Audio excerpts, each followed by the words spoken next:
ప్రపంచంలో ఇప్పటి వరకు చంద్రుడు లేని రాత్రిని చూస్తుంటాం, సూర్యుడు జాడే లేని ఉదయాన్ని చూస్తుంటాం. కానీ అసలు నెలల పాటు సూర్యుడు ఊసేలేని ప్రాంతాలున్నాయని మీకు తెలుసా? అక్కడ జామురాతిరి జాబిలమ్మ కేవలం జోలపాడటానికే కాదు, మేలు కొలపడానికి కూడా ఉంటుంది. పగలే వెన్నెల కురిపిస్తుంది, ఉదయ భానుణ్ణి మరిపించే ప్రయత్నమూ చేస్తుంది. ఎందుకు అంటే ఆర్కిటిక్ వలయం పరిధిలోని కొన్ని ఊళ్ళలో చలికాలంలో రోజుల తరబడి రాత్రి ఉంటుంది, నెలలు గడిచిన సూర్యోదయం కాదు. ఏ ప్రాంతంలోని ఒక ఊళ్ళో 2 నెలల పాటు రాత్రి ఉంటే మరో ఊళ్ళో 4 నెలలు చీకటే. అదెలా సాధ్యం? అదెక్కడ విచిత్రం అనుకుంటున్నారా?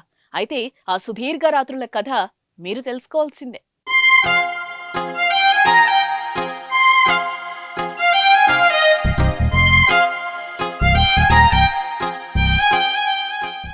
చలికాలం వచ్చిందంటే చాలు, ఎప్పుడెప్పుడు తెల్లవారుతుందా, ఎప్పుడెప్పుడు ఎండవేడికి చలి కాచుకుందామా అన్నట్టుగా ఉంటుంది. సూర్యోదయం కోసం మన ఎదుర్చూపు. కానీ నీళ్లు గడ్డకట్టుకుపోయే చలి ఉండే ఆ ప్రాంతాల్లో శీతాకాలంలో సూర్యుడి జాడే కనిపించదు. కాసేపైనా ఎండ దుప్పటి కప్పుకొని తిరిగే అవకాశమే వాళ్లకు దొరకదు. పోలార్ నైట్ గా పిలిచే ప్రకృతి వైచిత్రే దీనికి కారణం. ఒక రాత్రి 24 గంటల పాటు ఉంటే దాన్ని పోలార్ నైట్ గా పిలుస్తారు. భూమి తన అక్షం మీద 23.5 డిగ్రీలు వంగి ఉంటుందన్న సంగతి తెలిసిందే. అందువల్ల ధృవాల దగ్గర ఉండే ఆర్కిటిక్ వలయం ప్రాంతంలోని కొన్ని ఊళ్ళల్లో శీతాకాలం సూర్యుడి కాంతి ప్రసరించదు.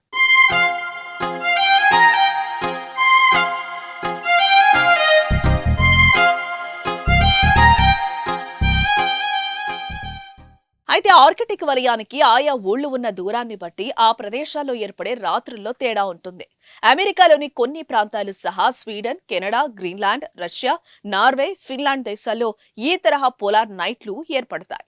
సుదీర్ఘంగా సాగే ఈ రాత్రులు కొన్ని ప్రాంతాల్లో నెలల పాటు ఉంటాయి. అందులో అత్యంత ప్రాచుర్యం పొందిన నగరం అమెరికా దేశం అలస్కా రాష్ట్రానికి చెందిన ఉట్కియాగ్విక్. మంచుకొండల మధ్య పొద్దికగా పేర్చినట్టుండే ఈ ఊళ్ళో నవంబర్ 15 నుంచి 19 మధ్య కాలం వరకే సూర్యుడు కనిపిస్తాడు. తర్వాత మళ్ళీ జనవరి 20 తర్వాతే ఉదయిస్తాడు.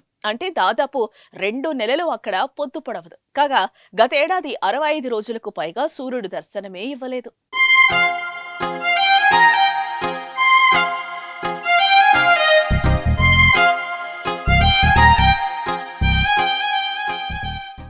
అలాగే నార్వే దేశంలోని ట్రామ్సో మున్సిపాలిటీ ప్రాంతంలో నవంబర్ చివరి వారం నుంచి జనవరి మధ్య వరకు సుదీర్ఘ రాత్రి కొనసాగుతుంది.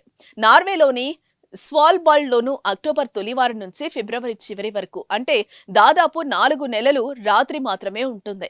అందులోనూ నవంబర్ మధ్యకాలం నుంచి దాదాపు 2.5 నెలలు ఈ ప్రాంతంలో చిమ్మ చీకటి కమ్ముంటుంది. అయితే ఒక్క స్వాల్బార్డ్ మినహా మిగతా ప్రాంతాల్లో చీకటి అంటే మనకు మధ్యరాత్రి లాగా కటిక చీకటి ఉండదు.